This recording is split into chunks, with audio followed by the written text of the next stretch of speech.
We began tonight with a debate in Congress about the proposed bailout of Wall Street. The Senate Banking Committee today heard from Federal Reserve Chairman Ben Bernanke and Treasury Secretary Henry Paulson about their $700 billion proposal to stem the crisis. Both officials says it was imperative that Congress act quickly. I am convinced that this bold approach will cost American families far less than the alternative.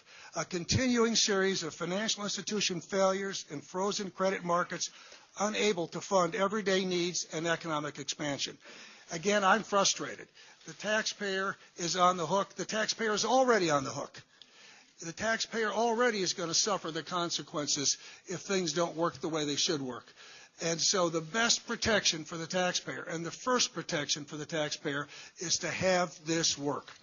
Remember, the beneficiaries of this program are not just those who sell the asset, but all market participants and the economy as a whole.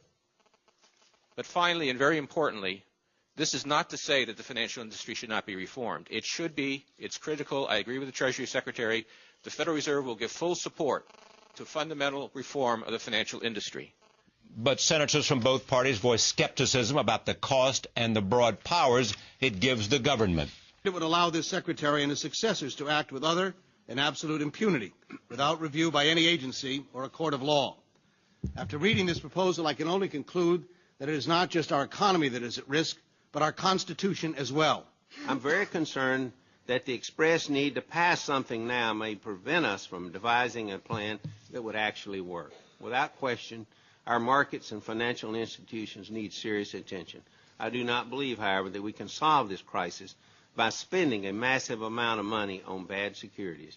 Joining me now from Washington, one of the principal players in this dialogue and drama and debate, Barney Frank, Democratic Congressman from Massachusetts. Tomorrow he will meet with Bernanke and Paulson when he chairs a hearing of the House Financial Services Committee. I am very pleased to have him back on this program.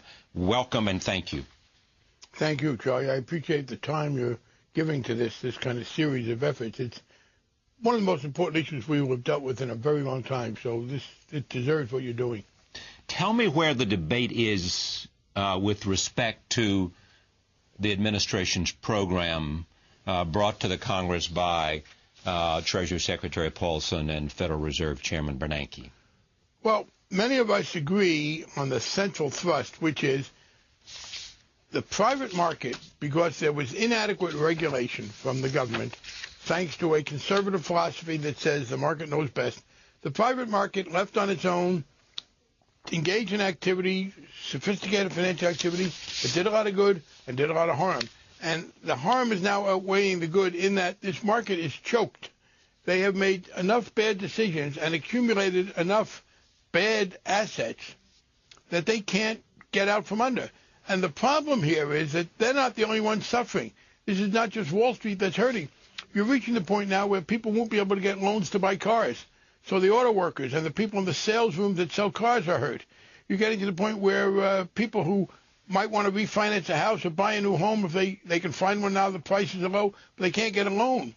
You're going to have small businesses not being able to finance the inventory. So this threatens our ability as an economy to function. Given that, and we wish we weren't here, I agree with the position of Bernanke and Paulson that we need to have the federal government step in. Our hope is this, that there are, not our hope, our recognition is there are assets out there that are owned by private companies that are almost certainly worth more than you could get today because there's not anybody who's got the ability or the willingness to buy them. If the federal government steps in, we can do some bargain hunting. We can buy and hold these assets for a couple of years. It is a $700 billion or maybe a $400 or $500 billion outlay at first, but it won't cost us that ultimately. We will buy these assets, sell them later. We might even break even. Maybe it'll cost us something, but nothing like this. That's necessary so the economy begins to function again. The problem is that when they sent the bill up to us, only on Saturday, we haven't been dragging our feet. This is Tuesday. They sent the bill up Saturday morning. It gave the secretary far too much power. It said no one could sue him. It had no oversight board. It just basically said that the Secretary of the Treasury can do this. We have already begun working with our Democratic members and some Republicans and then the senators to say, first of all, there's got to be independent oversight. People have got to see what they're buying and at what price.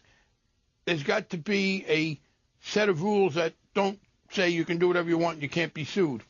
Beyond that, we on the Democratic side say, you know what? We need to make sure that there's some direct benefit for average citizens here in addition to avoiding the threat to the economy. So we're going to put in some requirements that mortgage foreclosures be averted. We're going to be buying up a lot of these mortgages. The federal government shouldn't act like some hard-hearted holder of the mortgage. We're going to reduce some of those costs. And many of us believe, and this is a very important point to me, that when we provide some funding to help these people deal with the debts, we've got to put some limits on this outsized executive compensation.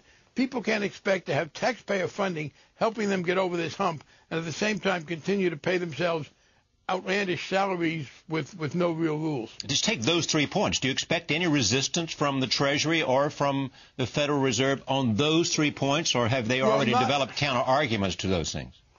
Not on the question of the oversight, and not on the question of narrowing the authority. They, to their credit, have accepted what the House and the Senate have said about that. There is enormous resistance, which disappoints me, on the on limiting corporate compensation. And we're not talking about impoverishing anybody.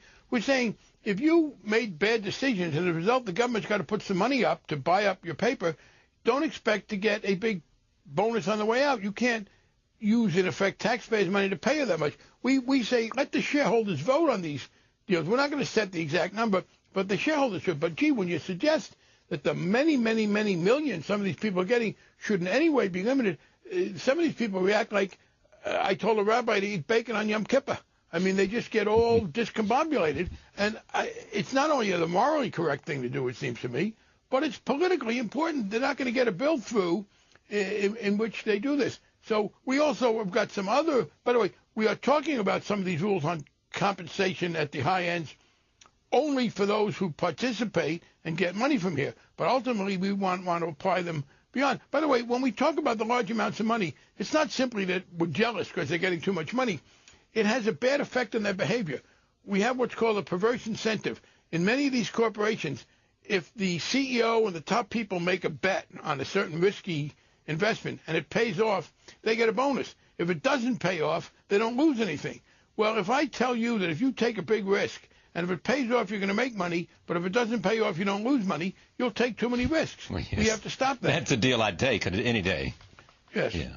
Someone said to me at lunch today in New York City, I want to know in these debates who's representing the vast middle class of America who faces these kinds of foreclosures. Now, clearly, that's part of the role of Congress, but where is that voice at the table? Well, that's, frankly, the Democrats, some Republicans. We are the ones who have said, look, we're going to buy up some of these assets, and many of them will be mortgage securities. What we're saying is buy them with an eye towards assembling enough of them so we then can be the landlord, in effect, and reduce the foreclosures. And that's one, frankly, that the administration has been resisting. I think in the end they're going to give in to that. Where do we talk about solving the principal issue before the securities, which was the housing crisis? Well, we do that in a couple ways. First of all, and I will give Chairman Bernanke some credit here, this goes back to 1994, when the Democratic Congress, and there were partisan differences here. The Republicans have basically said we overregulate, and we've said they underregulate, and I think right now the evidence is on our side, that more damage was done by not regulating and preventing bad things than by interfering with good things. In 1994, the Congress passed a bill called the Homeowners Equity Protection Act that said to the Federal Reserve, stop mortgages from being made that shouldn't be made. You know, banks